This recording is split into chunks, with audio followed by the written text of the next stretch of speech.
Mabuhay! Ako po si Catriona Gray, ang inyong NCCA Arts Ambassador.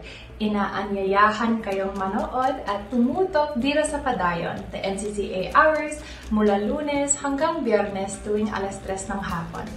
Halina't ma-inspire sa mga kwento ng pag-asa, makisaya sa kwentuhang puno ng kaalaman, at matuto sa ating sining at kultura. At para laging updated sa mga kaganapang pangkultura, bisitahin, i-like, sundan at mag-subscribe sa Facebook page, Instagram, Twitter account at YouTube channel ng National Commission for Culture and the Arts sa @NCCA Official. Muli, ito po si Catriona Gray. Padayon na, sulong na! Ang mga opinyon, kuro-kuro at pananaw na ipapahayag ng mga panauhin at mga tagapagdaloy ay hindi sa programa, sa pamunuan o ng ahensyang ito. Tamang kaalaman, tungo sa malayang kaisipan. Ako po si Ferdy Isleta. Ang kultura ay susi sa kadakilaan. Ako po si Annie Luis. Isang oras lang ang kailangan. Ako po si Reneda Peñas at ito ang Padayon, the NCCA Hour. Sulong na!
Padayon, the NCCA Hour. Sulong na!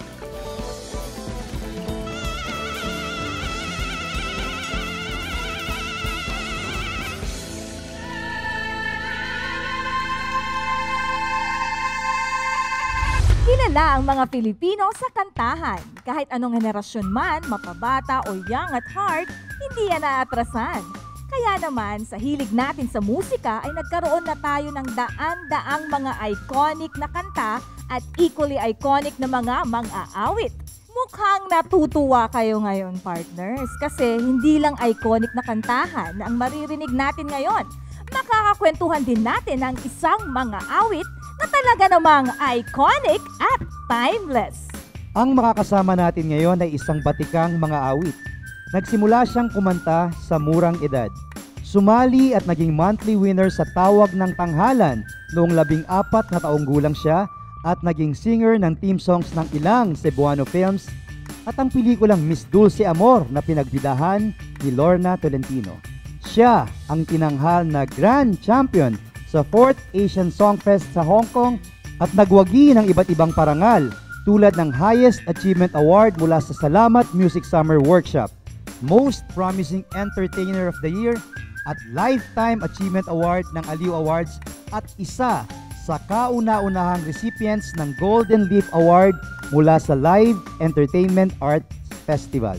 Ang pride ng Cebu at ng buong bansa, the timeless diva, Dulce.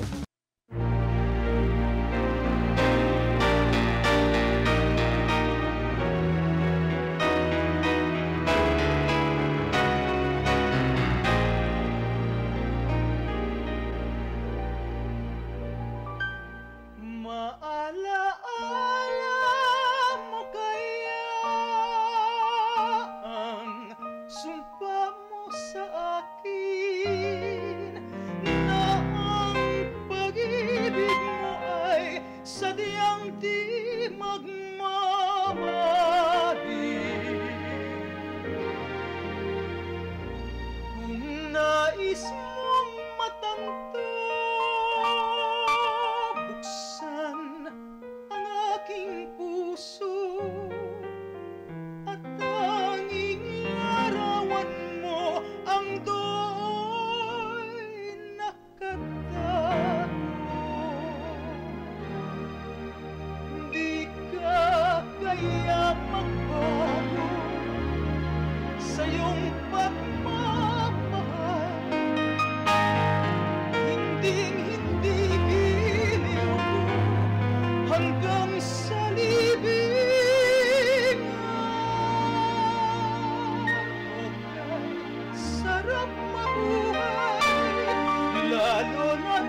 magbago sa iyong pagmamahal. Hindi giliw ko hanggang sa libingan.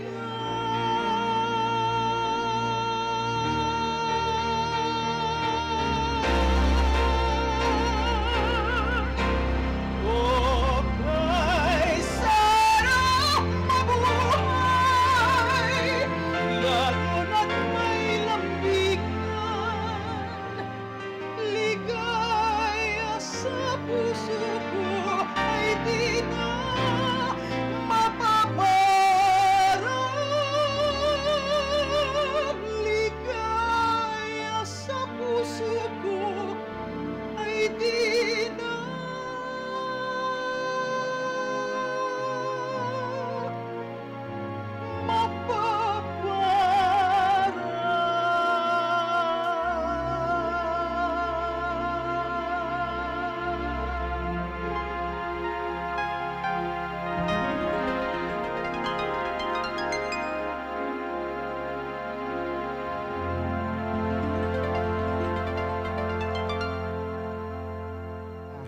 Bago po kayo nakilala bilang si Dulce, ikaw po ay si Teresa o Tessie na sumasali po sa mga amateur singing contest at nag-audition sa mga radio at TV programs. Pwede niyo hubsan ninyong ito? Oo, ang talagang tunay kong pangalan ay Maria Teresa Llamedo. Noong nagsimula ako sa Cebu, mas kilala ako sa pangalang Marites Llamedo.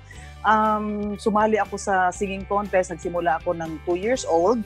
Kaya ako ay kumita naman ng 45 centavos that time. So medyo malaki-laki na yon sa aking edad na yon. 45 centavos una kong talent fee sa aking singing career. Parang 2 years old ka pa lang sumasali ka na sa singing contest. Sabi na to, yung motivation ni ma'am, wala akong masabi. Push talaga. Nakasali po kayo sa Tawag ng Tanghalan. Kumusta po ang inyong naging karanasan na ngayon ay hurado kayo doon sa Tawag ng Tanghalan?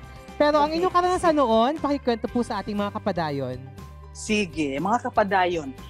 Dahil sa Cebu, lahat ng singing contest ay sinasalihan ko na hanggang sa inaayawan na nila ako kasi ginagawa ko nga raw hanap buhay. So, noong sabi ko parang I feel that there's something bigger na I want to go to. Pero ang mama ko, stricto, ayaw niya talaga. Sabi ko parang gusto kong sumali doon sa Tawag ng Tanghalan.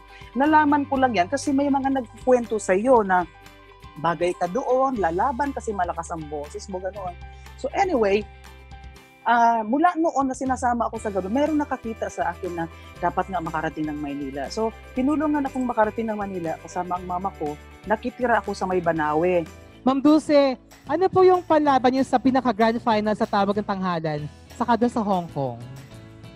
Yung paglaban ko para sa Tawag ng Tanghalan, yung last was the greatest performance of my life. Sorry ma'am, pwede bang hingan ng isang sample doon? Ay, oo naman. Greatest performance of my life. Ay, ngayon yung akapelang konti. Yes, linya ma'am. Okay.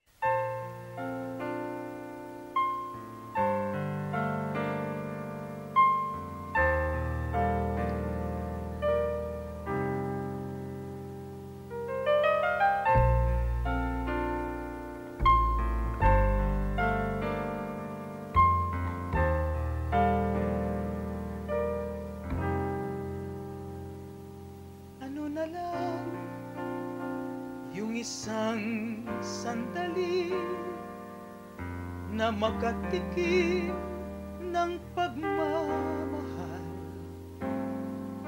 matapos ang luhang ipinagpalit, ang sandali di naman magtagal, ang yakap mo'y hahanap-hanapin. Akala ko ang mundo na ay akin, ngunit hindi pala ganyan. Kay bilis nakalimutan na minsan ang minahal ay ako. Ano na lang yung konting pasakit, kung katumbas ay pagmamahal. Pag-ibig mo aking langit. Kahit buhay ko ay handang isugal, ang himig mo'y aking aawitin. Habang ako'y kakailanganin, at kung ako'y iyong saktan, ito may gagawin dahilan, pagkat minsan ang minahal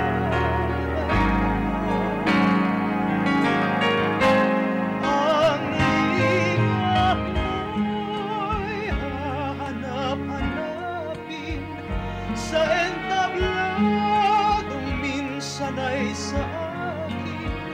At kung ako ay malimutan, kahit sa awit ko man lamang, iyo sanang matandaan, bago tuluyang lumisan ng minsanang minahal kay ako.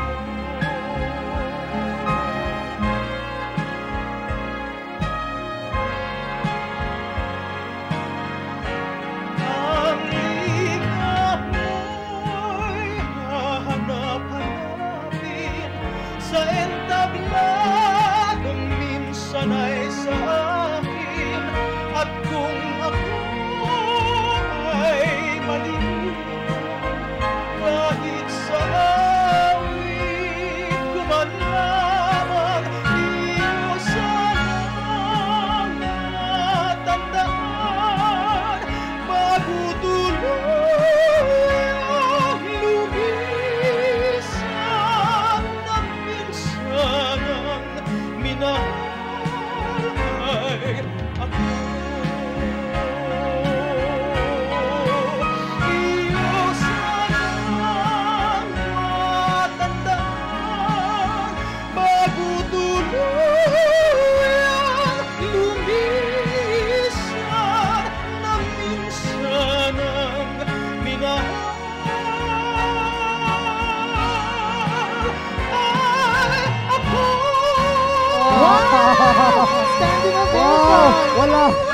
Nag-iisang Ma'am, bakit po kayo ganyan? Ang aming mga mata pinaluha Ang naman aking ninyo. make-up, ma'am. Mga Nasisira. partners, Wala bang- nag-iisa ang timeless diva. Wow, grabe Yes, talaga, ma'am. grabe na ito, Grabe, ma'am. grabe. Ramdam na ramdam. Ma'am, tagos sa puso ang awit. Ang sarap nyo naman kausap. Ma'am, Nararamdaman totoo ko po. Tingnan niyo po, naluha talaga kami. Wow. Dama ko yung appreciation. Mga Maraming partners, salamat sobra po. talaga. Grabe, Grabe, ma'am. ma'am.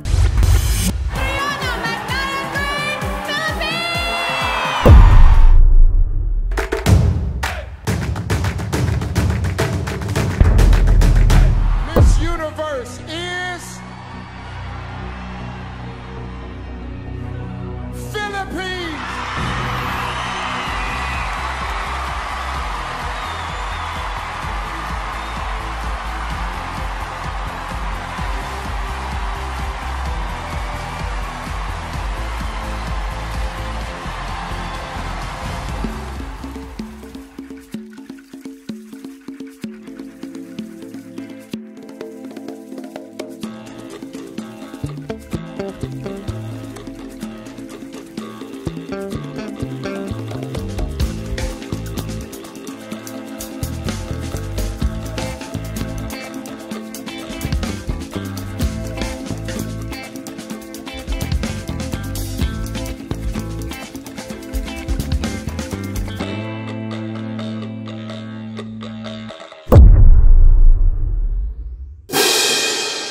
Catriona, magandang hapon sa'yo, Padayon. We're very happy to have you here in our program. We're very honored to have you with us. Very happy to be here also. Hi! Are we ready? Yes, are we ready, partner? Ready na tayo. We are ready for our very first question for Miss Universe, Queen Catriona Gray. Queen Cat, paano ka nagsimula sa arts? Was it through music, visual arts, or literary arts? Feeling ko sa music at sa literary. Nung bata pa ako, my mom always read to me before every night before I went to bed. So, from a very young age, may collection na ako ng mga books that I would always love to read from a very early age. And then music naman, ever since. I always like singing around the home, although yung family ko, hindi family of musicians eh. So it's quite a different thing to be so involved in music when I really didn't have that much of an influence growing up. So it would definitely be those. Cause we're in this together, and I don't ever wanna eat again. Long as you're still going hungry, you can take everything you need. It doesn't matter to me, cause we're in this together, my friend. Miss Kat, gusto kong malaman, meron ba kayong idol sa music? Actually, almost too many to count. Because yung appreciation ko sa music is across many different genres. I really admire jazz, especially old jazz from the 80s.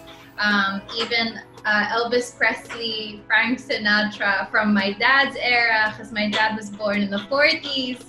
And then even the other music from the 80s, the disco hits. I grew up listening to my mom listening to that. And of course, me, 90s onwards, I also am very fond of classical and opera. So what does becoming an NCCA Arts Ambassador mean to you? It was actually a very, very big honor for me. Because I really consider my appreciation and love for our Filipino culture through arts quite a new one, because I wasn't raised with that appreciation. And in fact, it was almost a journey of discovery for me, which allowed me to incorporate it sa journey ko going to Miss Universe. And so that's why I feel like my role as the NCCA ambassador is really to allow people to experience their journey also in learning to love our culture. Because I really feel that's very applicable to our younger generations, those that may not be aware of the different arts that we have to offer here in the Philippines. And so that's what I would really love to do, to showcase, to show how people can fall in love with it just as I do. Very passionate about education, and so I felt that it would be very appropriate during this time that most students and even the rest of us are all online using our digital platforms, that I created digital content that is both educational and also fun in discovering what there is to know and love about our Filipino arts and culture. So it's called Cultura 101 with Kat. It's a very light-hearted, fun learning experience where the viewer, the audience will learn with me about certain topics, certain aspects, or certain things to be admired and beheld in our culture.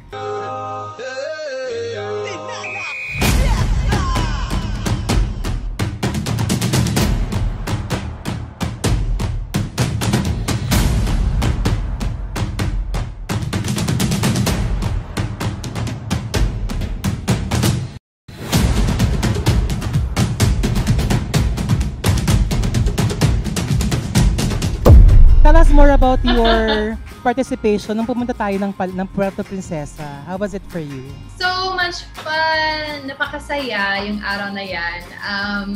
Just the energy was incredible. And also, I really enjoyed watching yung mga performances, yung mga masasayaw, and even the singing, the different cultural showcases. I thought it was so interesting. And I wish that we would have more events like this year, but of course, we've implored and encouraged people to share their arts through the NCCA social media channels.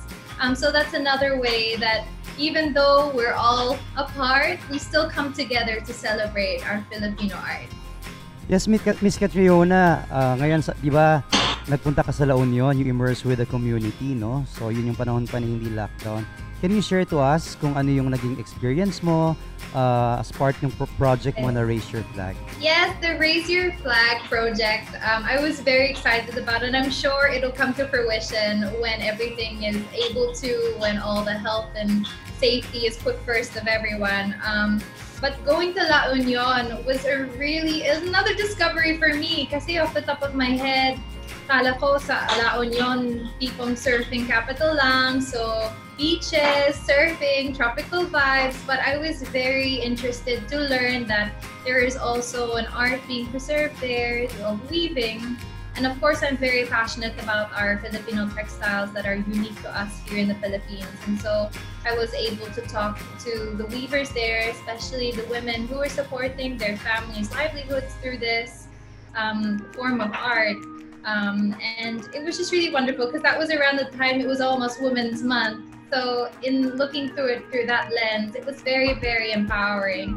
And also to see that a tradition has been so well preserved and passed down. And that's why I really wanted to visit and then share it sa platforms ko kasi it would be such a pity if it were to become a dying tradition. And so I would hope to spark that interest sa younger generations natin, that our weaving is something to be beheld, it's something beautiful, it's something to be aspired to, and hopefully the craft will live on for many generations. Totoo mga ka-partners, di ba? Yung mga weaving ng ating mga katutubong mga Filipinos all around the country is something that we should be part of, we should be proud of. Yes. Kasi wala siyang katulad sa ibang bansa. So you're fond of the Philippine textiles and also music. Yes, and you mentioned earlier that you're fond of reading. So we'd like to know, what are the books now that you're reading? You also have a book, Conquering Your Universe, right? Maybe you can tell us more about this. Yes, I still have a love for reading ever since I was a child. At the moment po, I've been reading mostly about endurance and keeping high spirits. I mean endurance of the spirit, hindi tipong athletic endurance. And also been reading a lot of my Bible lately because it really does help with the feelings that I'm going through at this time. But yes, I do have an upcoming book. It's called Conquering Your Universe. It's always been a dream of mine to have my very own libro. And I put a lot of care into writing every single part of this book. I am the sole author, and it's about the different lessons that I've learned in my journey so far. Kasi po, I'm an only child. So I didn't really have the opportunity to have older siblings or a younger sibling to mentor and guide. And I really feel like mentors play such an integral role, especially to the younger generations and to the youth. And so I hope that this book could be like that of a voice of a mentor to those that are navigating their way through conquering their dreams. So, yung ang title, Conquering Your Universe, not to say that their universe is Miss Universe crown, but their universe is anything, any dream that they aspire to achieve. Wow. Something to look forward to. Yeah, Naku, very pipila kami excited kung may na. book Oh. signing, kaya lang may lockdown. Yes. Pero I cannot fulfill my dream interview with you kung di ko gagawin to, Miss Kat, kasi I'm just a simple model. So you have to teach me how to make a mode to the camera, if it's okay with you. Okay, let's go. How do you do it? Ayan. How do I do it, Miss First, Kat? posture. Ayan. So, ay, why do you need coaching? Expert ka na eh. So tell me lang kung okay na yung aking projection, Miss Kat. And also, considering what you're wearing, perfect yung pose mo because you're also showing off yung sleeve details sa suot mo. At ang ganda din yung posture mo. 5, 4, 3, 2, 1, action! Ayan! Oh! Ay! Yay! Dream come true for me! Grabe, partner, Miss Universe ang nagano sa'yo. Ang singer, songwriter at composer, Asia's pop balladeer, Mr. Daryl Ong! Laging nasa isip ka, kahit na ika'y lumisan na, san man ako mapatingin, ang ngiti mo ang naaalala. Naiwang baka sa puso ko ang mga lik at yakap mo. Paano ba maibabalik ang pagmamahal mong dating akin? Hindi na baling magbuka ang tanga sa kakaasan na magbabalik pa. Kung para sa isang pagkakataong muling maramdaman ang mahagkan ka. Dahil panghabang buhay ang hatol sa tulad ko, adik sa'yo, adik sa'yo.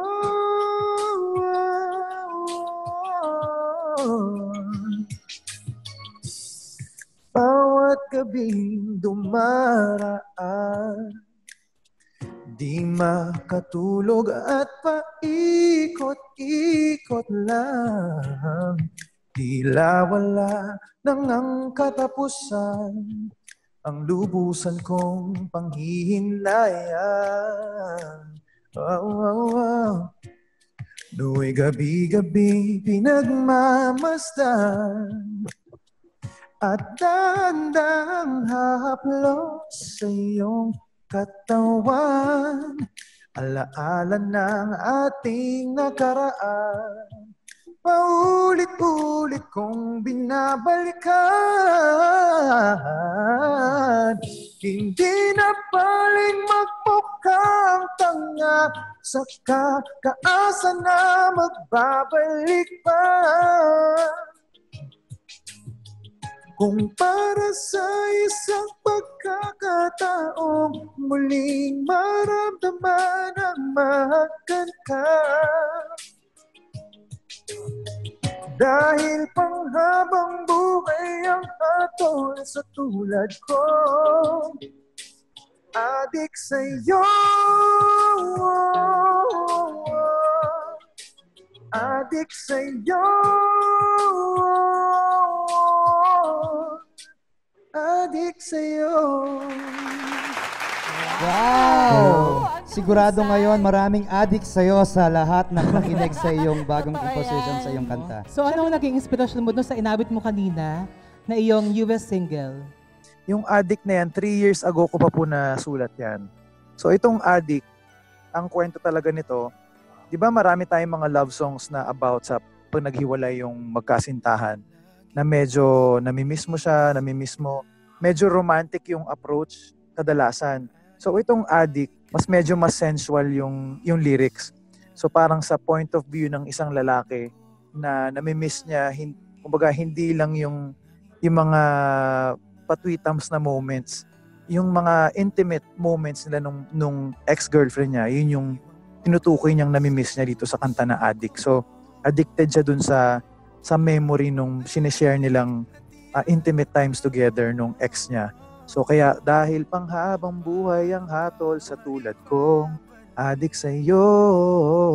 So parang okay lang kahit, kasi yung term na addict, di ba alam natin medyo mabigat yun ngayon sa batas. So parang doon ko siya tinawid, kinonekta ko siya na habang buhay akong addict dun sa ex eh. So kahit bilanggo yung puso ko, okay lang kasi addict talaga ako sa'yo. So yun yung parang pinakahugot ng song. Saan ko na? Yakap ko siya dahil luha, dagling dadaloy ngunit paano ko sasabihin ito? Puso'y tiyak na masusugatan, kaya ba niyang maunawaan? Paano o sasabihin ito? Ayaw ko mang saktan ang kaniyang damdamin, ngunit kailangang malaman. Puso'y kumakaba, sana'y matapos na di makapag-umpisa. Ngunit kahit nais kong mampiliti, di na kayang ipigil. Paano ipadarama sa iyo sinta na puso'y arena ng iba.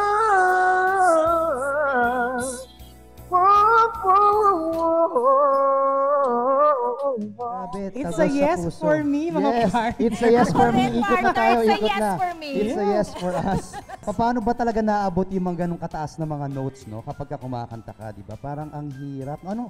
Meron ka nga ngayong bagong title bilang Asia's Pop Balladeer. Kwentuhan mo naman kami kung saan, paano ito nanggaling, and how do you feel about this title? I'll be honest, I feel awkward sa title na yan kasi una sa lahat, hindi naman ako balladeer. But I guess, feeling ko kaya yan ginawang title for me.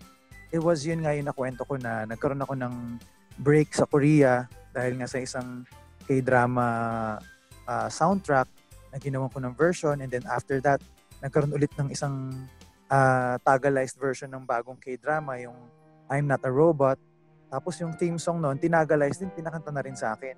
So parang nagkasunod-sunod yung mga piyesa na Korean songs translated either into English or Tagalog.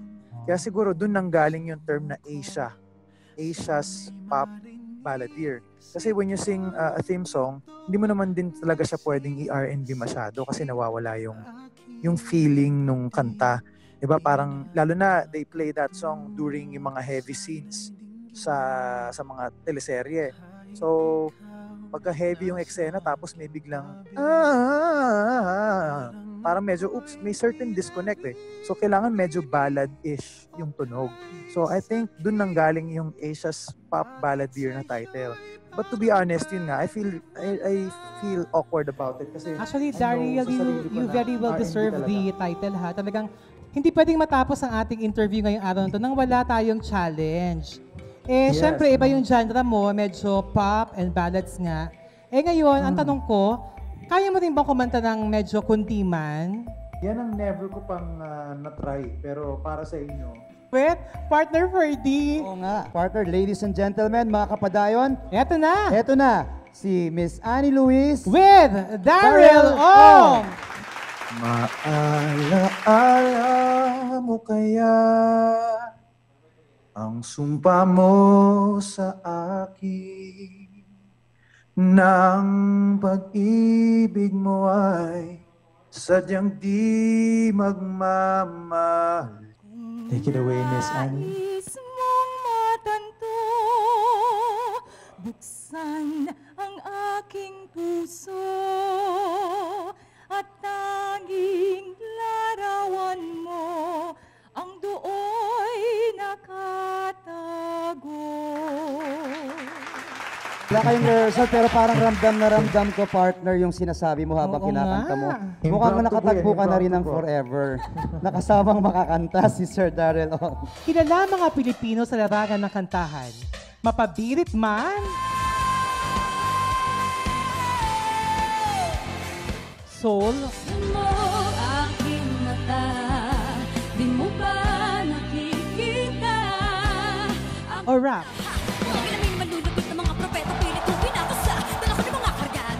Namamayagpag ang galing ito sa buong mundo. Mga kapadayon, makakasama natin ngayong hapon ang multi-awarded artist for music, ang Soul Supreme ng Asia at NCCA Ambassador for Music, walang iba kundi si Miss Casey Tandinga!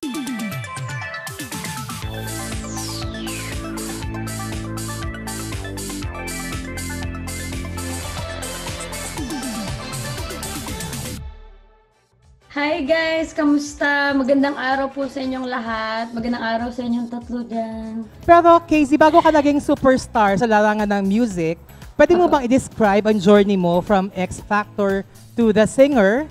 At gaano magkaiba ang dalawang competitions na yon para sa'yo? Pareho. Kung i-compare ko na lang ang dalawang competitions na yon, both competitions pushed me to my limits. Yung lahat ng mga ginawa ko sa bawat competition na yon ay talagang nasubok kung ano kung hanggang saan ang pwede kong gawin, kung hanggang saan ang pwede kong i-sacrifice para sa pangarap ko. Siyempre, babalikan ko yung isang iconic na version na ginawa ninyo, yung Rolling in the Deep. Adele. We could have had it all, rolling in the deep. Oh, you had my heart inside your hand, and you played it, you played it, you played it. So, paano nyo po inaatake ang paggawa ng isang rendition ng isang kanta, isang version ninyo? Actually, yung Rolling in the Deep na version sa China, siguro pang ano na yun, pang 5th or pang 6th na version ng Rolling in the Deep. Actually, nung pumunta ako sa China, hindi ko na nga alam kung paano ko pa i-rearrange ulit yung ilang beses ko nang na-rearrange. Pero yun nga, if you really love what you do, meron ka talagang maiisip na bago. Ano yung paborito mong kanta na nagawan mo na ng rendition? Napakahirap na tanong, parang kang pinapapili sa iyong mga anak. Pero siguro, pinaka-memorable ay yung Somewhere Over the Rainbow na areglo namin. Kasi yun yung kinanta ko sa audition ko sa X Factor. And doon unang napansin ng mga judges na edge ko yung rearrangement. Pwede kaya nating marinig yung sinasabi ni Miss Casey? Pwede ba kaming humingi ng sample dyan para marinig ng ating mga manonood ang sarili mong rendition ng paborito mong kanta? Somewhere over the rainbow, way up high, there's a land that I've heard of once in a lullaby. Miss Casey, isa sa mga unique na timpla sa mga kanta mo ay ang pag-incorporate mo ng rap.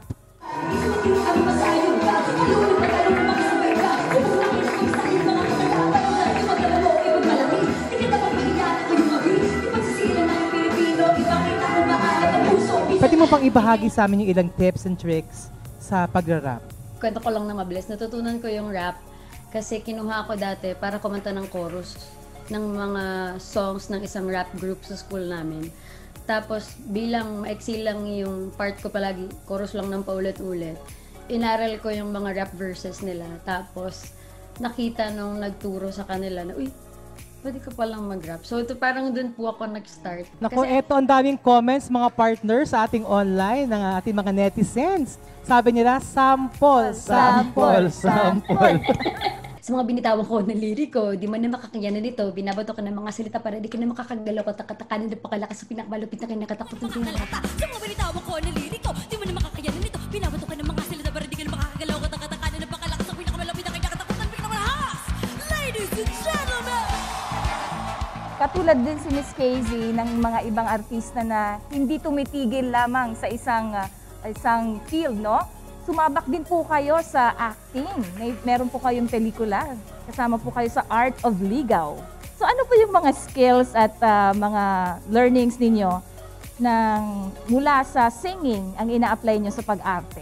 Singing kasi, actually yung pag-perform on stage ng mga singers, parang acting pa rin siya eh. Kasi minsan may mga kinakanta kang kanta na hindi mo naman talaga pinagdaanan yun. So you have to sing the song as if na ikaw ang dumadaan dun sa sitwasyon na yun. So kahit pa paano may konting acting, pero yung talagang acting sa isang film, sobrang ano siya, sobrang ang laking nire-require na panahon ng tibay ng katawan. Imagine niyo po yung magsa-start mag-shoot ng movie ng umaga, tapos mag-end din ng umaga.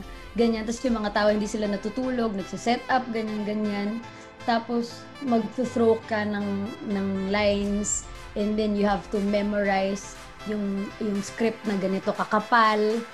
Sobrang ano nun, sobrang exhausting nun. So sobrang, sa lahat po ng mga artista, grabe po, sobrang taas po ng saludo ko sa inyo. Ibang patience ang nire-require and passion ng acting.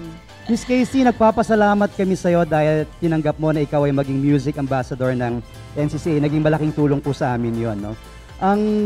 Ano po yung naging kahulugan ng pagiging NCCA Music Ambassador sa iyong artist? Pero yun, sobrang thankful po ako sa NCCA for giving me this opportunity na maging ambassador for music for the second time. Ano pa mga gusto mong gawin bilang isang music ambassador? Actually, sana magawa pa natin yung parang ginawa natin.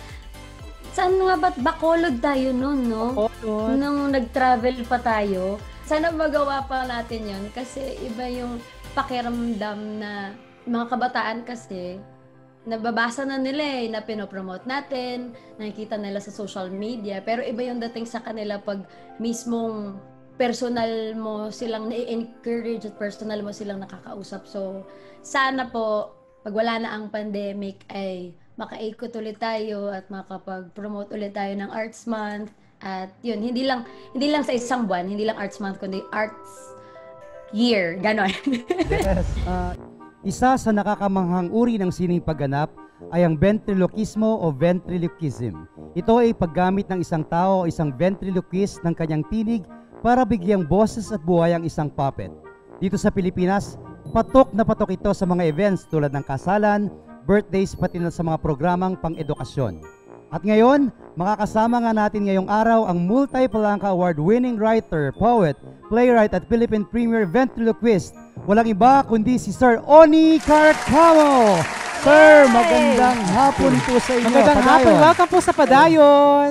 Magandang hapon sa inyo. Parang tumanda ako Parang tumatanda ako. Hindi sir, magkakaedad lang tayo nung panahon na yun. Sabay po tayong tumatanda, sir. Kasama po ba kayo dyan ngayon, sir? Isama na natin ngayon, sir. Ito yung pinakamatanda. Okay, sir. May mas matanda pa pala sa atin. Uy, ngayon, pwede mo ba siyang ipakilala sa amin, sir? Ang pangalan niya si Calario. Lario. Si Calario. Okay. Ilang taon na ba kayo, Calario? 98. Masarap bang maging 98 years old? Bakit masarap? Wala akong kaaway. Bakit wala kang kaaway? Bakit wala kang kaaway? Tatay na lahat. So ito si Calario, ito kasama ko rito sa bahay. Medyo matanda na di ba? Paano po kayo nagsimula sa ventriloquism at pwede niyo hubang ibahagi sa amin yung inyong karanasan nung unang beses kayo humawak ng isang dummy o puppet? Pwede niyo rin po sumagot si Calario. Maliit kasi ako, ang pangarap ko maging magician. Yun talaga gusto ko. I think mga 7 years old ako yung maging magician. Pero nung lumalaki na ako, marami ng magician dito sa Pilipinas. Sabi ko, ibang larangan naman. No? So, naisip ko itong ventriloquism dahil nga wala masyadong gumagawa at that time. Siguro nearly 30 years ago, wala masyadong gumagawa. Ilan lang talaga. So sabi ko, itong gagawin ko. And then, marami akong nakilalang mga kaibigan during my journey, no, bilang sa ventriloquist, na naging inspirasyon ko. No? At isa dyan sa mga una, si Mr. Shuli, no? Si Jun Urbano. Jun Urbano. Sino yun? Siya ay merong puppet na ang pangalan ay si Kiko. Si Kiko. Okay, si Kiko. Si Kiko, ang may-ari niyan, yung tatay niya. Ay, tatay ni Jun Urbano, si Manuel Conde. Si Manuel Conde, National Artist. National Artist. Okay, oh. So si Manuel Conde ang isa sa pinakaunang ventriloquist ng Pilipinas sa aking saliksik, ano. So pinahiram ni Manuel Conde yung puppet niya na si Kiko kay Jun Urbano, at si Jun Urbano pinahiram niya sa akin si Kiko. So matagal na punta sa akin si Kiko at nagkaroon ako ng mataas na interest sa ventriloquism. Kaya tinuloy-tuloy ko na yun. So yun ang nangyari. Yun ang nangyari. Naalala ko, yung unang puppet ko, ang pangalan niya si Lino. Lino ang batang matalino. At marami pa ako naging mga mentors sa aking journey bilang ventriloquist. Okay? Sino pa po ang mga characters na inyong ng puppets? Tama. I think nagkaroon ako mga 30 or so different puppets sa bahay. No? Ang dami ko. Oh, marami. Pero ang ginawa ko, dahil masyado marami, hindi ko naman magagamit lahat. Binenta ko yung mga iba at nanatili yung iilan sa mga characters na naging paborito ko. So, sino po yung paborito ninyo? Pwede ba namin makilala ngayon? Isa rito sa mga paborito ko ay itong si Sampaguita. Okay. Kilala? Sampaguita. Sampaguita, kumusta ka? Okay lang to, Kuya Oni. Okay. Ito si Sampaguita, alam mo ang kwento ni Sampaguita, nung maliit kasi ako, nag-alaga kami ng baboy sa bahay. Talaga? Okay, ang pangalan ng baboy namin, si Sampaguita. Katulad ko? Katulad mo. Pero, magbe-birthday yung kapatid ko na bunso, nasabi nung nanay ko, birthday nung anak mo, siyempre kailangan may panghanda tayo. Di ba? So, nangyari, yung alaga namin baboy, kinatay. Sampaguita. Siyempre, bata ako na, nalungkot kami, di ba?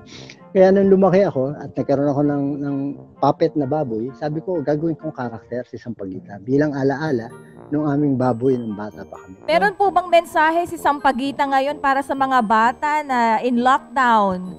Ganito na gagawin yung mga bata. Huwag niyong kalilimutan naghugas ng kamay. Yan. Tapos, nagsuot ng face mask. Paglalabas, di ba? Tsaka to yung social distancing. Malilimutan niya, tinuturo ko dyan eh. So, ibig sabihin, mga bata, pag kayo lumalabas, dapat magkalakalayo kayo sa isa't isa, di ba? Ganun po. Okay. Tinuturo ko rin kayo sa pagkita kasi yan. Pwede bang makikita ngayon sina Mr. Parley, si okay, si Mr. Nebo? Parley nandito. Parang medyo po, inaantok po ba siya or suplado? Parang nakataas po yung kilay. Oo nga, hindi Di ko kasi kanina ako umiinom tari. Kanina pa umiinom to eh. Ay, lasing na siya. Kaya pala namumula yung cheeks niya. Maaga pa, Mr. Parley ah. Pero okay lang para sa inyo, okay lang. Wala ho bang liquor ban dyan sa inyo? At ang aga pala. Sa load ng dakay, okay lang. Meron kami lockdown dito. Lockdown. Ngayon, subukan natin. I-ship natin yung character mo. Baka pwede ba tayong maging ang audience mo yung mga bata? Paano ka mag-ship kahit na ikaw ay may hawak na pot? Ay, naku, sasabihin ko eh. Huwag kayong iinom, ha? Pwede naman, ha? Huwag niyo ako gagayahin. Okay, pwedeng ganun din. Huwag siya gagayahin. So, parang ganun. Pero, kadalasan, adult shows talaga. Sino po yung mga pangbata naman natin kasama dyan na mga... Si Kulas. Meron kasama si Kulas. Sige, gusto ko makasama si Kulas. Kuya, sino po sila? Abay, mga kaibigan natin yan sa NCCA. Bakit ho? Hello, Kulas. Hello, Kulas. Ang ganda. Kumusta ho kayo? Mabuti kami, ang ganda ng iyong ngiti ha. Kamusta, Kulas? Gusto mo bumati sa ating mga manonood? Hello sa inyo sa lahat po na nanonood. Maligayang araw po sa inyong lahat. Ako po si Kulas. Okay, si Kulas. Si Kulas naman paborito ng mga bata to dahil siya ay bata rin. Hindi ko. Gusto ko pong malaman kung saan niyo po nakuha yung style ninyo ng ventriloquism. Ako lang, importante lang sa akin, ma-develop ko yung mga characters ko na unang-una, dapat mga characters ko, Pinoy. Pinoy yung ugali nila. Pinoy yung ugali nila, Pinoy yung pagsasalita nila, Pinoy yung kanilang karanasan, para pag nag-show kami, makarelate yung mga audience natin. Ano bang kasama mo diyang iba, Kuya Oni? May kasama ako rito si Nebo. Sige po, gusto namin makilala. Hello sa inyo. O ngayon, partner, dapat matuto na tayo. Excited na kasi akong matuto ng breathing style at saka pagsasalita eh. Paano ba, Kuya Oni, para pati audience natin matuto? Etong principle kasi ng ventriloquism, di ba? Madali lang. Okay, madali lang ganito, Nebo. Una, kailangan wag gagalaw ang bibig pag nagsasalita, di ba? Pero alam niyo ba, nasa alphabet natin, 26, di ba? Ang alphabet, 26 letters. Letters, okay. 21 dyan, magagawa nating sabihin na hindi gumagalaw ang bibig. 21. Halimbawa, A, C, D, E, G, H, I, J, K, L, N, Q, R, S, T, U, Z. Ang problema, mayroong mga letra na mahirap sabihin na hindi gumagalaw ang bibig. Halimbawa, letter B. Mahirap yan. Letter F. Letter V. Letter M. Letter P. Yan 5 na yan. Talo ko yun Aba, gumagawa kami ng example ang tawag namin letter substitution. Wow. Tatano to yun. Ganito, Nebo. Halimbawa, sabihin nga ninyo, gentleman. Gentleman. Ano rin yung mahirap sabihin? M. Letter M. Yung M, pinapalitan namin. Pinapalitan namin ng letter N. So, imbis na gentleman, ang ginagawa namin, pinapalitan namin ng N para magiging gentleman. Sabihin nyo nga, gentleman. Gentleman. Pwede, di ba? Gentlemen. Ladies and gentlemen. So, yun ang principle ng ventriloquism. So, hahanap ka ng mga words o mga letters na pwede mo ipalit para masabi mo yun na hindi gumagalaw yun. Kapag Kuya Oni, kakanta tayo, para sa mga bata. Ano kakantayin natin? Aba, kakantayin natin yung, alam mo ba yung Bahay Kubo? Hindi to Gusto mo tuturuan kita? Sige to. Ready ka, tuturuan kita para pati mga bata. Tuturuan natin. Sige to. Ready? Ready. Game. Ano gagawin ko? Susundan mo lang ako. Saan ka tutunta? Susundan mo yung kanta ko. Okay. Sige, ganito Bahay kubo, Bahay kubo. Yan. Yan. Hindi, huwag yun. Kahit munti. Kahit munti. Yan. Ang halaman doon. Saan? Ang halaman doon. Ang halaman doon. Ay sari-sari. Ay sari-sari store. Hindi store. Sari-sari. Sari-sari. Yan. Singkamas at talong. Singkamas. At talong. At talong.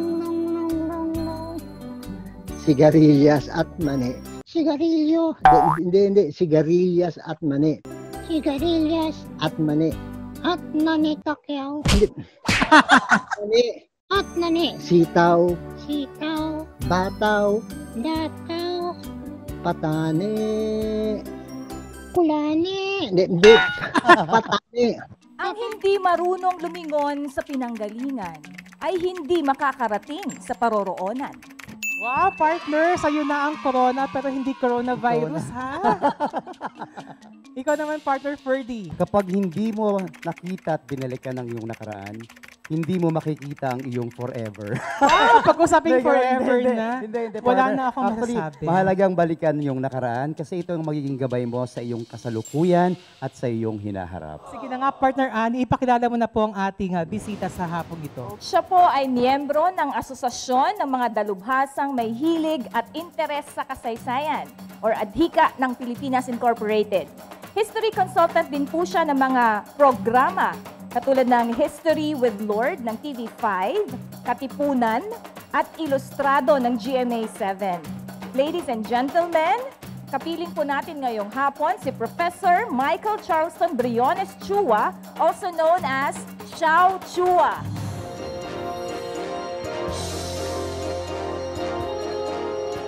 Makasaysayang araw po. It's showtime! Makasaysayang hapon po. Rene, my good friend, and nice to meet you, Annie, Ferdy, at sa lahat ng ating mga nakikinig. Pero gusto kong dagdagan yung inyong sinabi tungkol sa kasaysayan, ha? Ang hindi marunong lumingon sa pinanggalingan, may stiff neck. Ayun! Sir, bago yun. Wala. Natalo yung pasabog ko, sir. Natalo. Ikaw na po talaga. Yun ang charisma ni Xiao Chua, no? Talagang he really makes history very sexy. Sexy mind. Professor Chua, maaari niyo po ba kaming bigyan ng brief overview ng Magellan-Elcano Circumnavigation? Ang tingin natin kay Magellan kontrabida, which is also true. But when we look at Magellan, we should look at also how the world sees him. And remember that 1521, yung panahon na yon, mga kaibigan, hindi pa natin alam kung gaano ba kalawak ang ating mundo. Ang siyensya nun ay limitado. Wala pang mga satellite, no? So, when you look at Magellan, yes, totoo yun. Gusto niya magkapera. But there's also the spirit of discovery. Not in a colonial way, but also yung curiosity to explore the world. Because of what he did, no? Mas nalaman natin yung mundo natin as we know it today. Yes, Magellan was a kontrabida because he tried to, shall we say, interfere in our affairs at that time. But also, you should look at his achievement as a global hero. So, kaya nga, sumama tayo dun sa celebrations ng Quincentennial. Tandaan natin na September 15, 1519, umalis si Magellan sa Spanya. So, nung March 16, 1521, di ba? Ano yan? Kanta yan ni Yoyoy, di ba? Diba? On March 16, 1521. Ayan, ang ganda ng version mo. Mas ganda ng version mo, Sir Xiao. Nung March 16, anong situation nila? Pagod na sila, uhaw na uhaw, gutom na gutom, tapos hindi pa sila nakakalapag sa Guam. A few days before that, ninakawan na sila ng mga Chamorro. When they landed in Homonhon Island, ang tawag ni Pigafetta, someone wrote, parang may historian sila doon, they called the land Humuno. And doon sa Homonhon, this is in Giwan, Eastern Samar, wala silang taong nakita. Wala! So, anong nangyari? 2 days pa, nakita ng mga taga-Zuluan sina Magellan. Tapos alam mo, hindi pa sila nagkaintindihan. Parang nagsasign sila tapos naintindihan agad ng Pinoy. So anong ginawa nila? Binigyan nila ng pagkain, tapos bumalik pa sila sa isla at nagbigay pa ng food. So yun yung bagong perspective dimension na pinapakita natin. Filipino hospitality. yung pagiging magiliw ng Pilipino. After a few days, dinala sila sa isang kingdom, yung Kingdom of Mazawa. 2 hari pa yung sumama sa kanila at naiintindihan yung isang language ng Enrique de Malacca, yung marunong siyang mag-Malay. Yung isang dala-dala ni Magellan from Malacca, marunong mag-Malay itong mga haring ito. 7 days, tinrato sila ng maayos, pinakain ng masasarap, pinakita yung mga gintong singlaki ng mga itlog at walnut, imaginein mo, at pinakita yung mga balangay, at pinakita yung kultura natin. Kaya nga, yung quincentennial celebration, hindi lang ito pagdiriwang ng Magellan Expedition. Mas pagdiriwang ito ng ating mga ninuno. Kung gaano sila kabuti at gaano kagaling ang ating kultura. Sa tingin niyo, sir, ano ang naging tingin ng current generation kay Lapu-Lapu? Kasi di ba maganda yung nangyari sa kanila. Tapos pumunta sila sa Cebu. Doon na nangyari yung pakikialam ni Magellan. Akala niya, kaya niyang pakialaman yung sitwasyon ng politika sa Cebu. Actually, biktima si Magellan. Di ba lumaban siya kay Lapu-Lapu. Ang kinampihan niya yung Humabon. Gusto kasing maningil ng tax ni Humabon kay Magellan. Kasi si Magellan, gusto nilang matuloy yung kanilang paglalakbay papunta sa Molucas para makuha yung spices at makabalik sa Spanya, makaikot ng mundo. Wala na nga pera, wala na nga resources si Magellan. Kaya nag-bluff si Magellan, sabi niya, ipagtatanggol ka namin sa iyong mga kaaway. Ngayon, sabi ngayon ni Humabon, talaga? O sige, meron akong kaaway doon sa Mactan, ayaw sumunod sa akin. Si Lapu-Lapu ang pangalan niya. So, pinuntahan ngayon ni Magellan at namatay nga siya doon. At pinakita natin yung galing ng mga pintados sa ating weaponry, kahit na malaganda rin yung weaponry ng mga Kastila. We call it the victory at Mactan. Kasi doon natin pinakita naman our humanity doon sa Diwan at saka sa Mazawa, but we also showed our victory and Mactan na dinala yan ng ating mga bayani. Yun yung na-retain sa ating mga youth ngayon. At yan din yung ini-invoke natin sa Quincentennial. Alalahanin natin sa Quincentennial, lalo sa panahon ngayon, una, COVID-19. Sa dinami-dami ng occupier natin, yung COVID-19 ang hindi tayo pinalabas ng bahay. Para ngayon, akala niya welcome siya, pero sa totoo lang darating ang panahon, lalabanan natin siya katulad ni Lapu-Lapu. Kaya nagpapasalamat tayo, gabay natin ang ating kultura, gabay natin ang ating sining, di ba? Hindi lang yan, may silbi yan sa ating bayan kasi yan yung mag-i-inspire sa atin na nadaanan na natin yan noon. Mas malala pa yung mga nadaanan natin. Grabe, sir. Kaya natin yan lampasan. Professor Shao, ang aking next na question po. Paki-discuss naman para sa ating mga manonood online netizens yung notion na the Philippines was discovered by Magellan. At bukod dito, what are the other contentions ng mga academic scholars or historians tungkol po dito? Diba, wala tayong kultura at na-discover tayo. Sinabi ni Feliz Prudente Santa Maria na napakaganda, no? Ano ito? Noong 1521, the Spaniards and the Philippines discovered each other. And discovery not in the sense of colonialism na na-discover para sakupin, kundi that we get to know each other's culture, and eventually, of course, di ba, merong colonization na nangyari na nasama, okay? Nakasama sa atin kasi inalipin yung mga kababayan natin. Pero kailangan natin tanggapin that there was also cultural exchange that happened. And because of that, our culture is richer because of the experience. The pains and the struggle for freedom that we have had for 300 years under them are also the inspiration that we have today sa mga trials natin at para pahalagahan natin kung ano ang meron tayo ngayon sa bansang Pilipinas. Baunin natin lahat ng ito para gumawa ng mas magandang mundo. May isang cultural leader nagsabi na kung meron tayong isang national symbol na matatawag, ito nga po ay ang balanghay. Kayo po ba'y sumasang-ayon? Safe to say that yung balanghay, which is not just in Butuan but in other parts of the country, no, ay national symbol natin. In fact, it's a very good visual aid to tell the story of the nation. Kasi eventually, ito yung sasabihin ko, Andres Bonifacio, Katipunan, sabi nila, tayo ay Tagalog. Not because we came from the Tagalog region, but because Filipinos, all of us Filipinos, are taga-Ilog. Kakasama natin ngayong hapon, mga kapadayon, ang singer, songwriter at host ng programang Sagisag Kultura TV, Asia's award-winning soprano, Lara Maige. Magandang araw sa inyo lahat! Totoo yan, I'm very good and I'm a proud NCCA baby. Oh. Kumusta ka ngayon sa mga panahong quarantine, Lara? May mga pinagkakaabalahan ka ba? Naka-adjust na rin after how many months na talagang hindi ko alam kung kailan ba ako babalik sa entablado. Pero ngayon, dahil may setup na ako sa bahay, ito na ang entablado ko, ang bago kong entablado. Namimiss mo daw ba si Akihiro Blanco? Oo naman, sobrang namimiss ko si Akihiro, pati na rin ng buong team ng Sagisag Kultura TV. Napaka-happy kasi ng set namin, kaya talagang miss na miss ko ng magtrabaho sa labas with them. Sa partisipasyon mo noon sa Philpop noong 2013 at 2015, kumusta ang yung journey bilang songwriter? Philpop opened so much doors for me talaga. Not just sa music industry, but also in acting. Doon ako na-discover as an actress, actually. It all started from there talaga eh. Parang dati kasi, I was just a soprano, singing classical songs, mga kundiman. Pero pagkatapos ko nakasulat ng kanta at sinali sa Philpop, at fortunately, nag-top 5 siya sa Philpop, it opened so much doors for me sa mainstream world, sa acting world even. Actually, alam ko na very excited ka at very excited din ang lahat ng mga nakabang sa'yo. Kasi makakapag-release ka na ng pinakauna mong single, di ba? Ito yung Kung Pwede Lang Naman. But originally, may pamagat ito na Sa'yo na Lang Ako.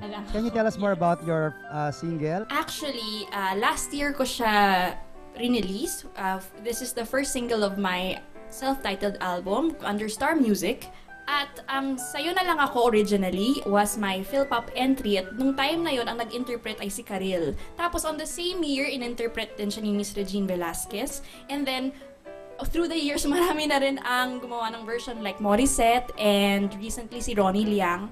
And for this time na ako na mag-release as the songwriter, ginawa ko siyang Kung Pwede Lang Naman para kasi totoo lang, even my manager Ogie Alcacid would call it Kung Pwede Lang Naman, kahit na ang title talaga ay Sa'yo na Lang Ako. So sabi ko, since people know it as Kung Pwede Lang Naman, why not change the title since I am releasing it as my own after 5 years. Narinig mo ba ang puso ko?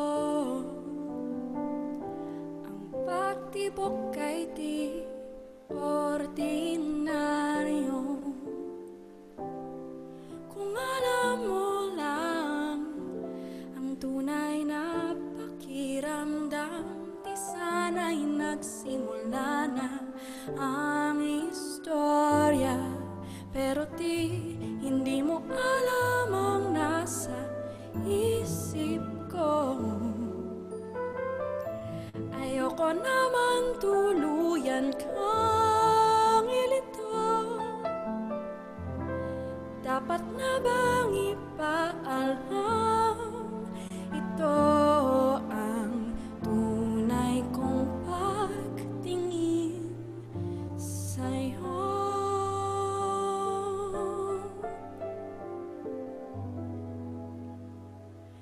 Kung pwede lang naman, kung pwede lang pagbigyan pag-ibig ko sa'yo. Di papatalo kung okay lang naman. Pwede bang ikaw na lang ang bubuo sa buhay kong ito? Kung pwede lang, ako na lang sa'yo.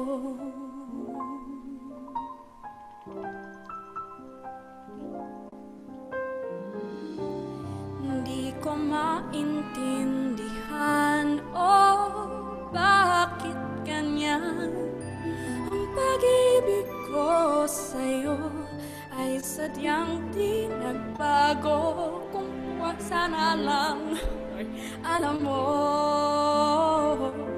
pero hindi ko alam kung paano sasabihin sa'yo. Baka naman tuluyan kang lumayo.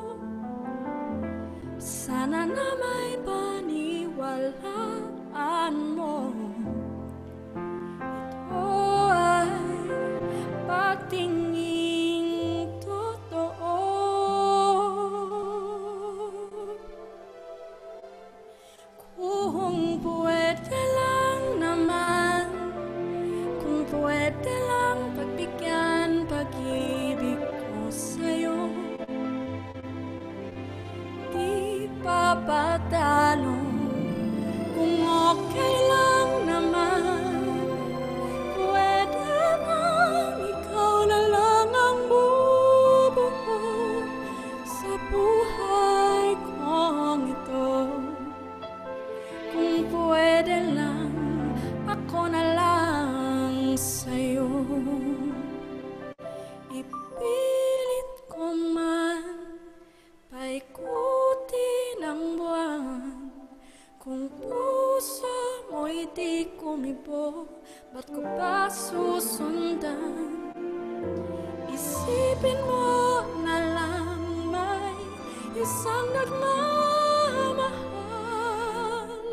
sa'yo at siya'y ako.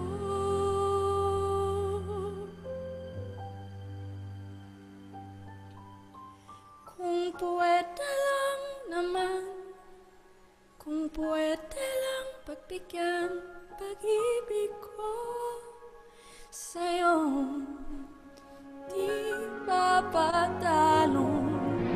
Kung okay lang naman, pwede bang ikaw na lang ang bubuo sa buhay kong ito?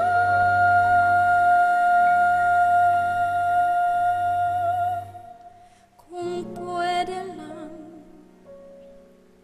sa'yo na lang ako.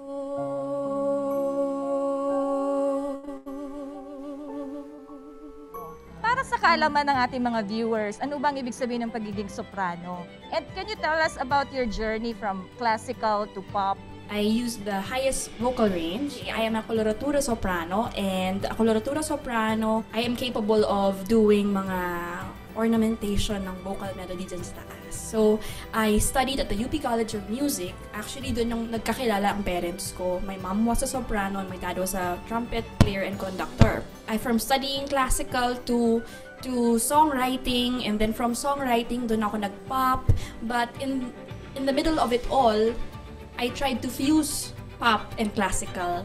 So it turned out na ganito yung kinalabasan. Parang hindi ako bumibirit na like a belter, pero pagbirit ko very head tone. Yun yung very ala soprano. But sometimes when I do shows abroad, most of the time actually, I do mostly mga popular songs with a classical twist. So yun ang aking signature maybe sound.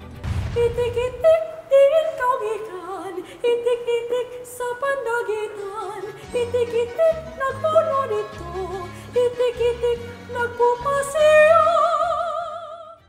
So Lara, pag-usapan naman natin yung pagiging host mo no, dito sa ating program sa NCCA, yung Sagisag Kultura. Ano yung mga preparations na ginawa mo para dito sa project na ito with the NCCA? Pangarap ko talaga mag-host. And I prepared for it in a way na parang nagpe-prepare ako sa pagkanta. I take a video of myself. Tapos doon ako nasanay na mag-interact with people through the camera. Sobrang grateful ako kasi lahat ng pangarap ko na nabuo dahil dito sa Sagisag Kultura TV na not only do I host, but I also sing sometimes in some of the episodes. Anyway, kung bibigyan ka ng pagkakataon para i-serenade ang ating mga kababayan ngayon, ano ang kakantahin mo? Ang favorite NCCA na kantahin ko, syempre, ang Sa Kabukiran. Kasi miss na natin ang outdoors. Yes. Sobrang, and minsan, music can take you to different places, and this is one of them. Baka rin pagbigyan pa ng isang awitin, Sa Kabukiran. Okay, so this is Sa Kabukiran by Manuel Velez. Ang masabi kong signature class, Filipino song.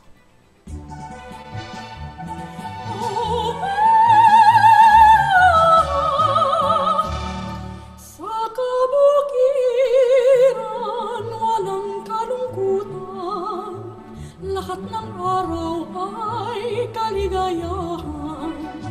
Sa kabukiran, walang kalungkutan, lahat ng araw ay kaligayahan.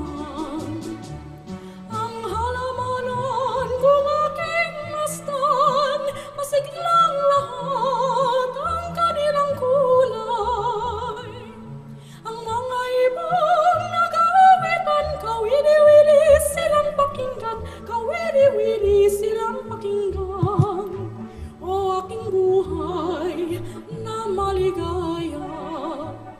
busog ang puso at maginhawa. O aking buhay na maligaya sa kabukiran, walang kalungkutan. Ang mga ibon nag-aawitan.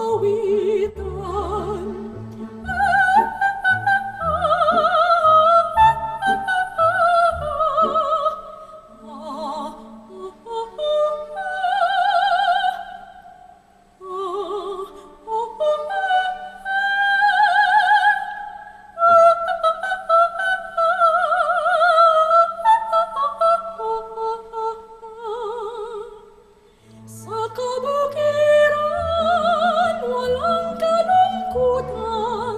Ang mga ibon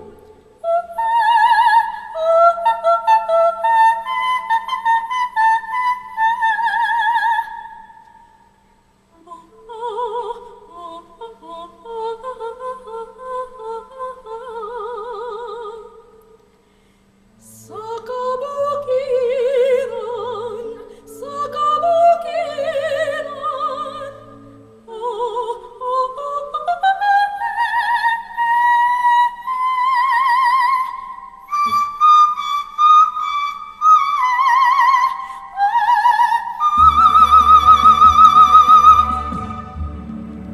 Mga kapadayon, bago pa tayo tuluyang ma-starstruck, huwag na nating patagalin pa. Tara na't makipagkwentuhan kasama ang nag-iisang star for all seasons, ang NCCA Ani ng Dangal Awardee at kongresista ng 6th District of Batangas. Walang iba kundi si Honorable Congresswoman Vilma Santos Recto. Magandang hapon sa inyong lahat, sa lahat ng mga nakikinig at sa lahat ng mga nanonood. Magandang hapon. Ayan po, Congressman V.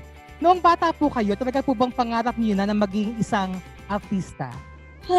Siguro rin. Kasi maybe because bata pa ako, medyo maarte na ako.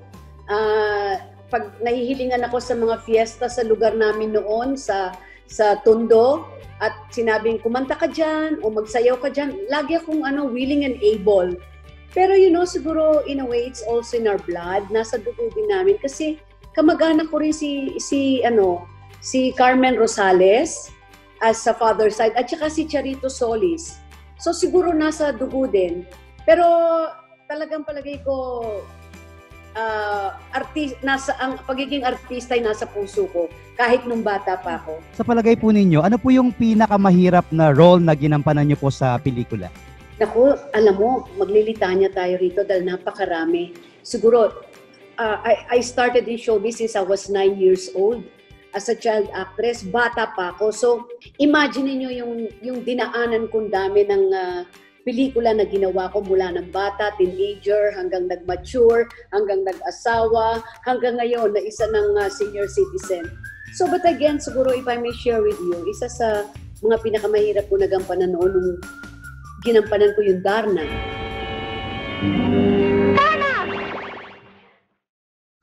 Ginampanan ko yung Jezebel. Kailan kaya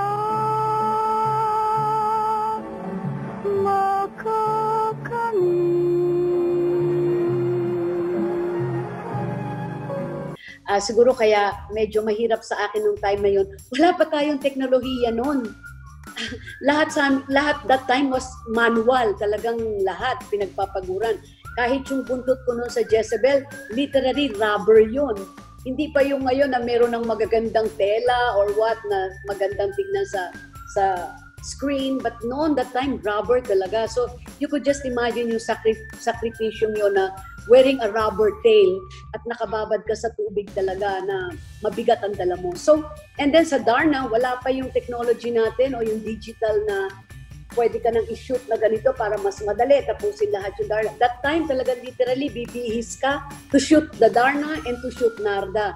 So talagang matrabaho yun. Pero malaking karangalan yun sa karir ko bilang isang artista ang mabigyan ng pagkakataon na gumanap bilang isang Darna at bilang isang Jezebel. And then yung mga award-winning novels, mga ginawa ko, bata-bata paano pa ginawa. Wala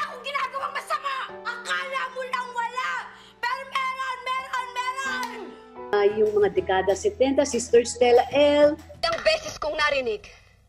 Ilang beses akong sinabihan at pinaalalahanan na ako ay isang madre lamang. Isang madring hindi dapat makialam sa mga bagay na wala siyang nalalaman. Ipagpatawad mo, the first film I did. Anong klase kang ama? Hindi lang ako ang nagbigay ng buhay kay Junjun. Kasama kita nang ginawa natin siya. That has something to do with autism. Yung first time na-introduce yung autism sa pelikula. Also, yung Dulzura Cortez, yung true-to-life story ng about AIDS.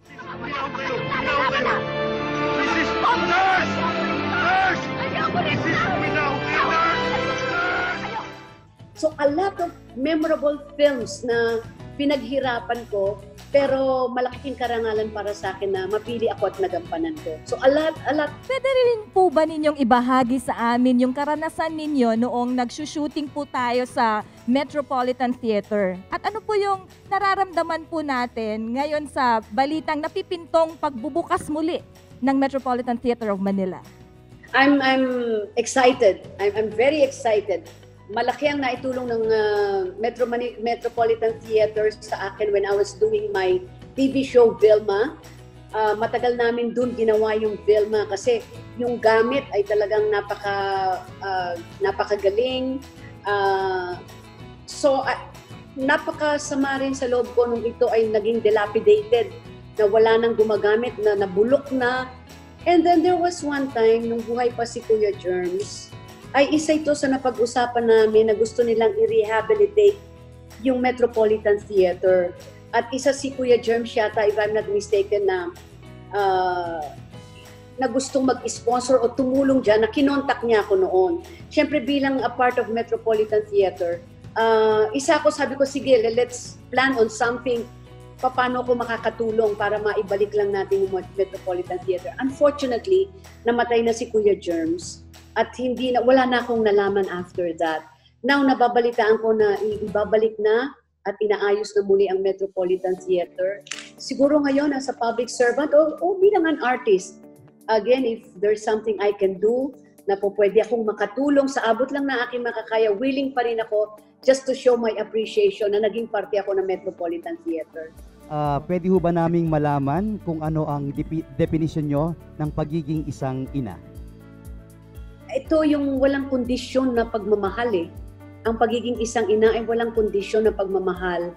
At ang pagiging isang ina sa personal kong karanasan is a fulfillment of a woman. As a woman, parang ang fulfillment mo, like in my case, ay nung magkaanak ako at magkapamilya ako, parang doon nagkaroon ng meaning ang buhay ko.